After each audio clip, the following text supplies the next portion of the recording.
So today's video is how one nut could lead to family problems. Your family problems on the side of the road trying to get this thing off.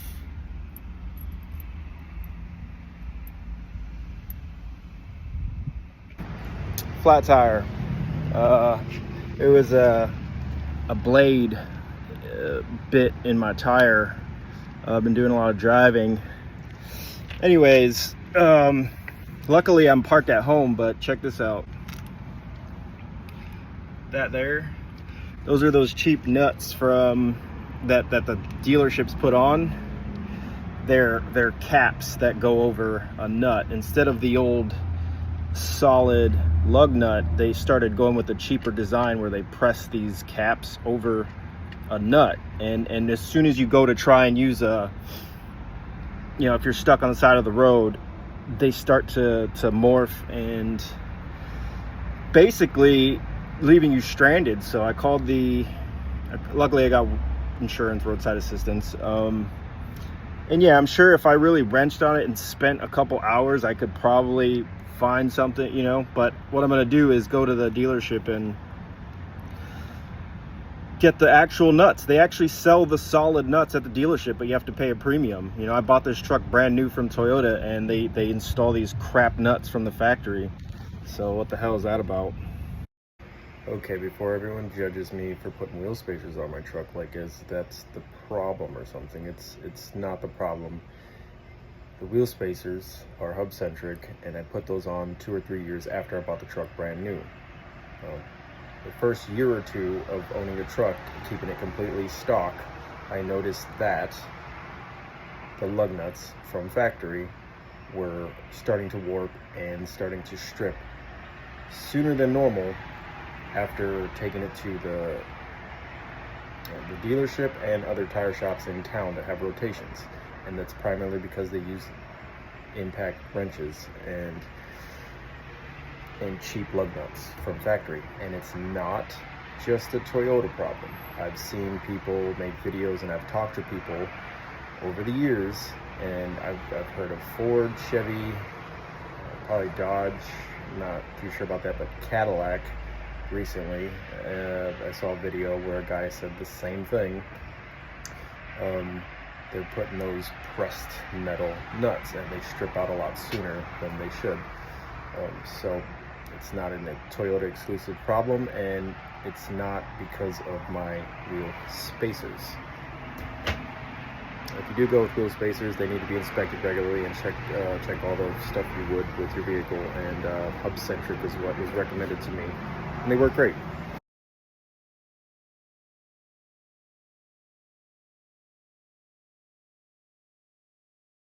I can't begin to tell you how many people I've helped along my travels, stopping, giving gas, changing tires, sitting with them while the road crews come to help.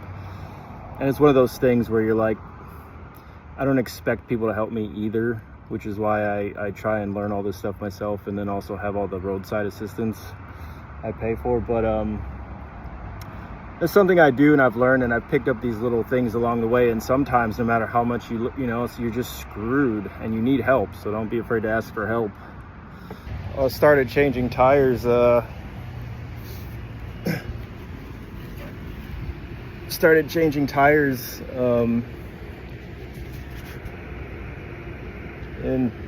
I was a kid, I did some, but like in Iraq, we changed a lot of tires. IEDs, road debris.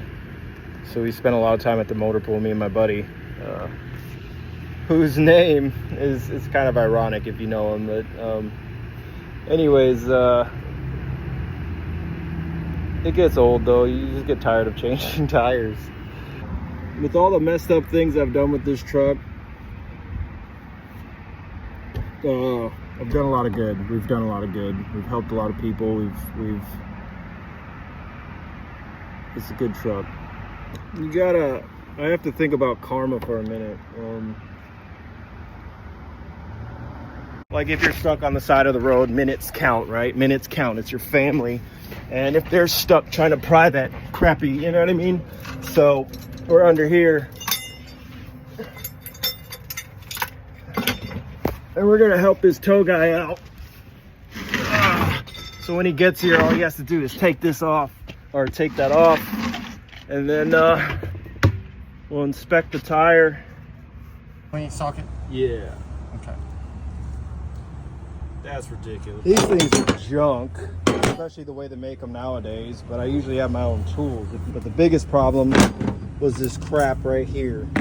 That if your family, you know, like even if you got stuck on the side of the road and they're trying to change that, and you have to, like, there's no getting that off. It's crappy product that they put on these vehicles. Like, come on, man. So I was gonna buy an old school tire iron, which I still might, the 4-ways. But I was gonna buy a lot of other stuff. I was gonna buy a 1/2-inch impact. I was gonna buy all these things that I might need on the side of the road. And when I really did the math and all this stuff, I have all the tools that I need to probably get the job done. I just need to stay operational and make sure I have those tools accessible. So green mean go, but sometimes just because the light's green and someone's stopped doesn't mean that you have the right of way behind them. You should be paying attention to the driver in front of you. If their brakes are on, it's on for a reason. I had a guy honk his horn at me when I was at a green light, and I had my brakes on. I pulled up, I had my brakes on. He wasn't paying attention. He slammed, you know, he hit the brakes, hit his horn, swerved, and sped off. And I was like, what the hell, right? And if I have my brakes on, it's for a good reason. There might be a pedestrian in front of me. There might be a cat or a dog. Green light don't just mean go, no matter what, right? Pay attention to the vehicles in front of you. I caught up with him down the road and I was like, hey, I'm sorry or whatever. I think I freaked him out. Like, but the best thing you can do is de-escalate. I'm not the best driver. I'm not the worst driver. I've learned a lot during my driving career, driving with the military, driving with special operations, and driving as a civilian. That's why when most of my videos you see me, if I'm not on a closed course or whatever, or a private property or somewhere safe, I'm parked. I'm in my car parked and I'm recording. So yeah, less distracted driving. Don't you love these things?